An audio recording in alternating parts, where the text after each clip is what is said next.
Historic destination in Dalton is in need of help tonight. The Emery Center has called Dalton home for more than 8 decades. But in 1886, it was originally the Emery School, Dalton's first African-American school. In recent years, it's housed a museum, home to important artifacts from the civil rights era. But now volunteers and workers there say the old building needs so many repairs they'll have to shut its doors and they cannot come up with a solution.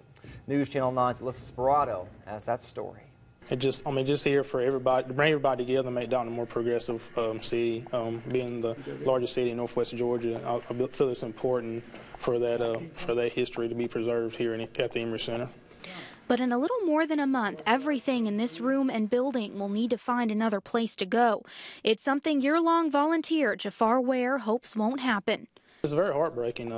The building has been here for decades, and just the thought of it not being here anymore and all this history being torn down is very heartbreaking. Director Curtis Rivers says the Emery Center leases the building from the city but is responsible for its own repairs. So when a city inspection found the building needed $90,000 worth of repairs by the end of this year, Rivers was placed in a tough position. The center is run strictly by volunteers through donations with a very small salary base of about $10,000 a year. They can't afford to make the repairs without help from the community. We've had so many positive comments from it.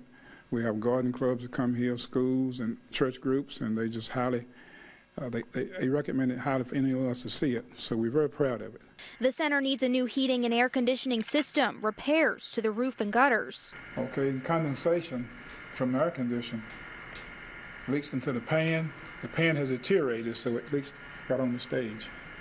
The threat of closing only makes those who love the center want to fight harder to keep it open for many generations to come. We have a lot of newcomers moving into this town, which is good. And this is a good place for them to find out something about where they're living now, you know, the history of the city. Alyssa Sperato, News Channel 9. Curtis Rivers says the city has given them until December 31st to make repairs or they will have to shut their doors. But Dalton City Administrator Ty Ross says he plans to help as much as he can to make sure that does not happen.